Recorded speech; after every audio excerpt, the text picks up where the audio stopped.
One aspect of Mario games that have always been a hit or miss are its boss fights, that can either be some of the most memorable experiences of the franchise, or some of the most absolute forgettable, to the point where they're just bad. In today's video, we're specifically going to look at the very worst in every Mario game, giving the titles that distinction based on boringness, extreme unnecessary difficulty, or just straight up unfun gameplay. Once again, just like my last video, I'm going to expand my list and add games from both the Paper Mario and Mario & Luigi series, as I've had a lot of people ask me to put them in, so I must oblige. Oh yeah, before I get started, my name is Copycat, and if you haven't yet, then please subscribe to my channel, and hit that bell button to stay notified when I upload new videos. To start everything off, we're of course going to look at the very first console entry in the entire franchise in Super Mario Bros. For the Nintendo Entertainment System, where I'd have to say the worst boss from it is World 2-4's fight against the fake Bowser. What makes this one so bad in my opinion is how incredibly low the ceiling of the boss area is, meaning that if you're not powered up with the Fire Flower, then trying to run under or jump over him can be difficult. Level design like this is very frustrating, and will definitely cause you to lose a few lives during your playthrough. The one boss I've always hated from the Western version of Super Mario Bros. 2 is World 4's Fry Guy, who is a ball of fire that's brought to life by the main antagonist, Wart. The first part of the fight involves you having to throw mushroom blocks at the boss to damage him, all while dodging the fireballs that he rains down on the stage below. The most annoying part comes once you do enough damage to him, and he begins to split into several different entities that move and jump unpredictably, meaning you'll surely take damage. Growing up, I always hated facing off against Fry Guy, as he made me lose several lives in a fight that seemed so easy. Up next, we're going to look at the final installment of the original trilogy in Super Mario Bros. 3, where the worst boss is definitely the Boom Boom, who shows up in several of the world's fortresses levels. Defeating this boss is just way too simple, which is why it appears in this video, especially as you can just continuously bonk off its head if you time everything right. I do understand the purpose of having easier bosses and enemies so that casual players won't be constantly bogged down, but as a result, doesn't give experienced players any challenge. Next, I want to look at the worst boss fight from Super Mario Bros. The Lost Levels, which is the true Japanese sequel to the original Famicom title, only released years later in Western markets in the Super Mario All-Stars SNES collection. In levels 2-4 and 4-4, there are fights against the fake Bowser that are impossibly tough to beat without the Fire Flower, basically due to the fact that there's no room to jump over or under him. It's never a good thing to rely on the player to have a certain power-up to pass a point in the game, where really you can't even complete this level without it, and that just makes it unfun. The first handheld game in the series we're going to look at is Super Mario Land for the Game Boy, where I'd have to say that the worst boss from it is the Hioyoi, which can be found at the end of World 3-3. Why I think this one is so bad all has to do with the fact that there's not really a fight to even be had here, where all you have to do to defeat this boss is platform on the rocket throws and trigger the switch behind it. I do get this is a bit of a nitpicky thing to mention, but it is one of the only boss fights in the game where your interaction with it doesn't really matter, making it less of a battle and more of an obstacle. Next up, we're going to look at the SNES Super Mario World entry, where the worst fight from that game is against Iggy Koopa, who's found in the castle at the end of World 1. Out of all of the battles against the Koopalings, this one is the most simple and most boring, where all you have to do is wait until the platform tips more towards the lava, then bonk off Iggy, sending him to his death. This takes almost no skill to complete, which unfortunately is a problem with the Koopalings that we'll see a few more times in this video. The second handheld game in the series we're going to look at is Super Mario Land 2, The 6 Golden Coins, which came out for the Game Boy in 1992. In my opinion, the worst boss from this game is the one against the Paco and Poco, as it awkwardly takes place in an underwater cave where you still need to bonk off the octopus to defeat it. I can't believe a level design like this would ever be greenlit, but I guess I will give it a bit of a pass, as I do get that the developers at the time were very limited by the technology that was available to them. Super Mario World 2, Yoshi's Island is the next game we're going to look at in this video, where the worst fight from it is against the Marching Mild, that can be found as the mid-boss in World 4-4. Why I decided to showcase this strange blobular enemy is because it really does not put up a fight at all, just walking back and forth with a very unnerving grin on its face. Once you easily ground pound on top its head, it will then multiply into several smaller versions of itself, which just get easier and easier to defeat. Okay, I get that Yoshi games are pretty much baby games at this point, but I at least expect a better mechanic than just repeatedly ground pounding. The last game on the SNES we're going to look at is Super Mario RPG, where many people online agree that the worst boss from that game is the knife and crate guys, that can be found on the balcony of the Booster Tower. Now, it's not really the easy fight that makes this one so bad, it's actually the god-awful character designs that I hate, as they're really just two creepy looking clowns that try to work together to defeat you.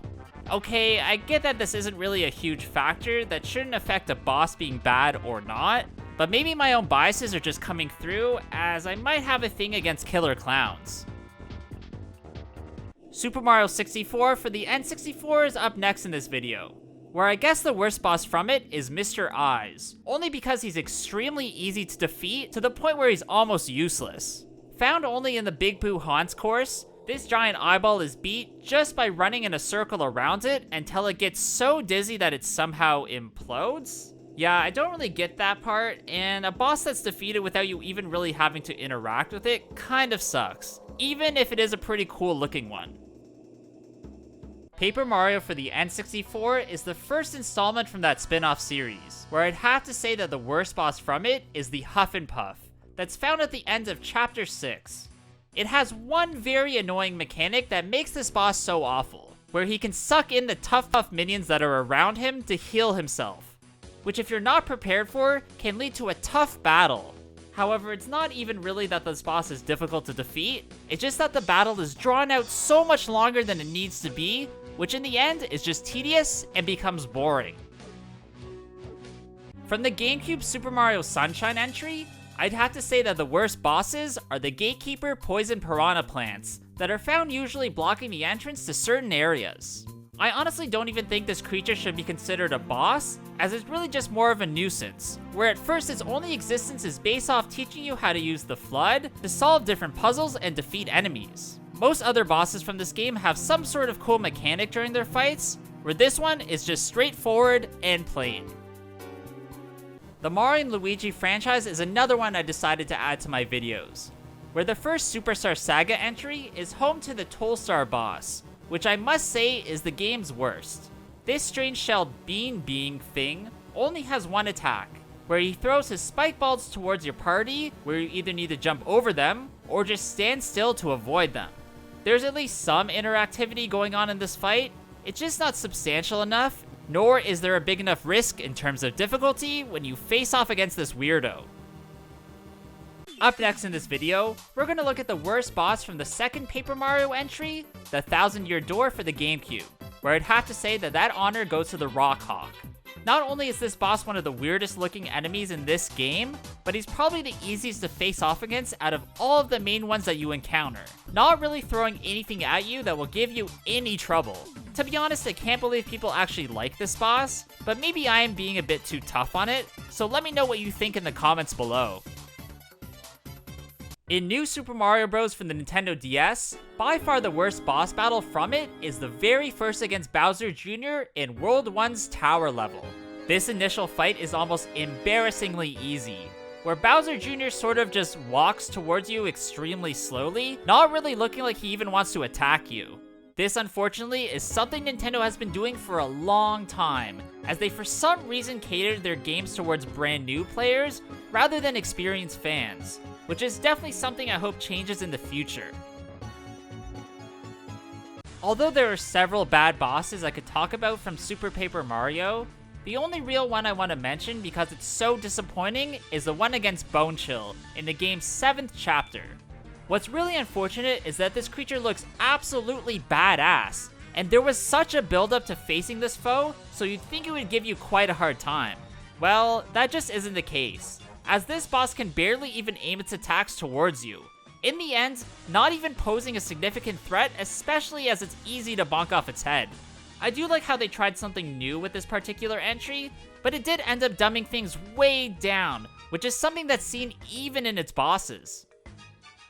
I will say that most of the bosses from Super Mario Galaxy for the Wii are very fun to face off against. But there was always one I did feel was kind of annoying in the Bug-a-Boom that's found in the Honey Hive Galaxy.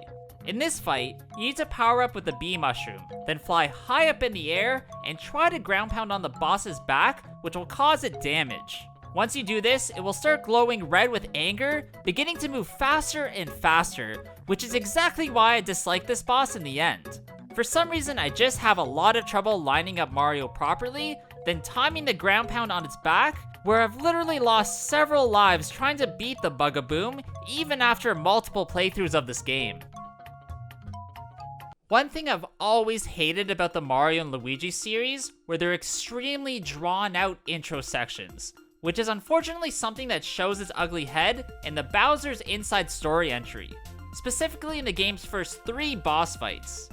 The initial ones against Bowser, the first round against Midbus, and the fights against Brock Monsieur are not actual bosses that you can lose to, and instead are actually tutorials disguised as battles, just to teach you certain mechanics that you need to use in the game.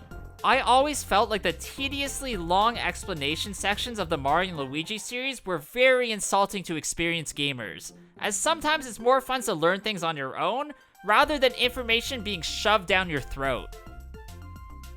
Next, we're going to look at the Wii version of New Super Mario Bros., where I'd have to say that the worst boss battle in that game is the one against Larry, specifically his tower fight in World 1. He is just way too docile and easy for this to even be considered a boss fight, which, like I said earlier, is a problem I have with most of the Koopalings in the series, as honestly they don't add any risk to your playthrough. The second installment of Super Mario Galaxy on the Wii has one really bad boss fight in Pee-wee Piranha that's located in the Sky Station Galaxy. This battle is very similar to the Dino Piranha from the first Galaxy entry, where you need to do damage to the exposed spot on the enemy's backside to defeat it.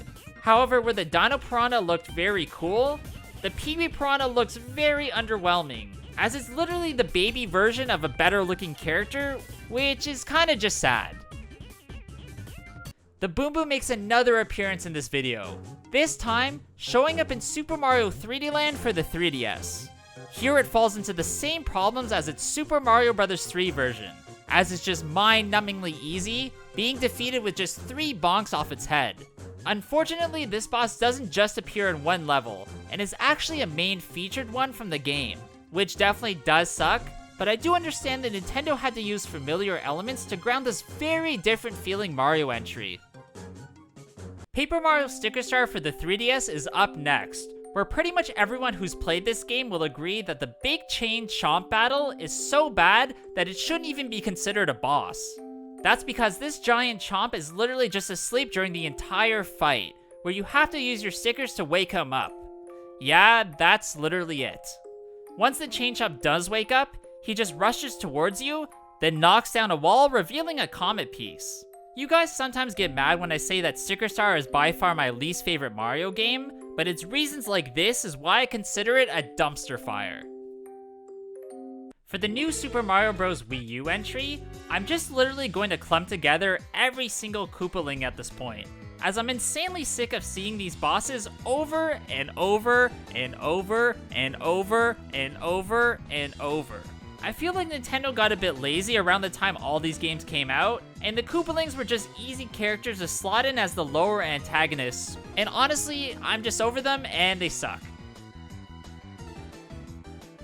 At least in New Super Mario Bros. 2 for the 3DS, the worst boss isn't a Koopaling this time, and instead, the Reznors takes its place, which were enemies that are originally from Super Mario World, repurposed in this game, showing up pretty much in the exact same way. These battles, however, do get a bit harder the farther you get in the game, although there's never a point where you're really in any danger to lose a life, especially if you're just a bit patient. Super Mario 3D World for the Wii U was definitely a breath of fresh air when it was first released, as it greatly upgraded aspects from the Super Mario 3D Land game, including its boss fights.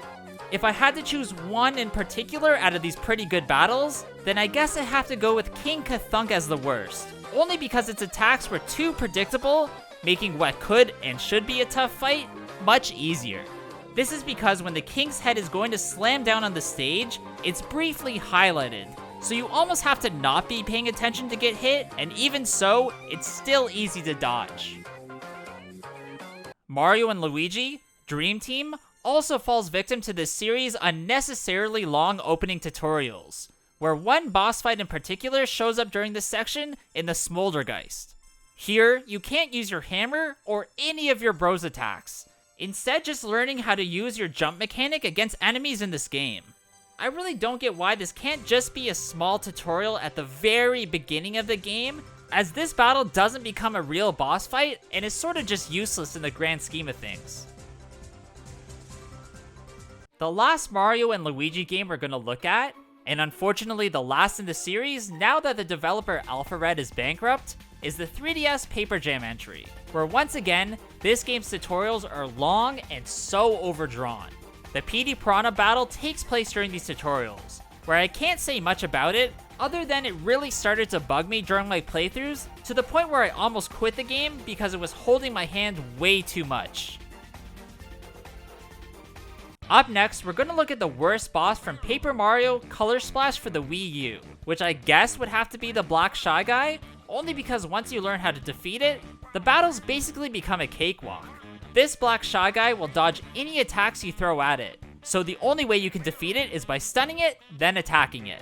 I guess in the grand scheme of things, this isn't that bad of a fight, but in comparison to some of the better ones in this game, this one isn't as good. Super Mario Odyssey for the Nintendo Switch is the second last game we're going to look at in this video, where I'd have to say my least favorite is the Mollusk Lancer fight that takes place in the Seaside Kingdom. I'm just not in love with the mechanics of this battle, where you have to capture the Gushin, then use its water cannons to clear the lava off its head so it can then be ground pounded. Also, I found that this involved a lot of chasing as the octopus travels throughout the entire kingdom, and keeping up with him becomes very tiring after a while. The final game we're going to look at in this video is Paper Mario, the Origami King, where my least favorite boss battle is the one against the Handaconda. The only reason it shows up in this video is due to a portion of it somewhat revolving around chance, as you have to luckily pick out the right panel that the boss isn't going to attack. This rock, paper, scissor-like mechanic is absolutely no fun, and honestly is never fun in any type of video game. I really did love this game very much, so I will say this is a really small issue for me, but I thought I still should showcase it as I didn't love this part. Alright, that's gonna be it for today's video, guys. I really hope you did enjoy this one. If you did, please leave a like, comment below what you thought about it, and of course subscribe to my channel. Also, go follow my Instagram at CopyCatGamer. There I upload some cool clips and uninspired collection that you won't see anywhere else. Hope you guys all have a good day, and I'll see you all in the next one. Bye!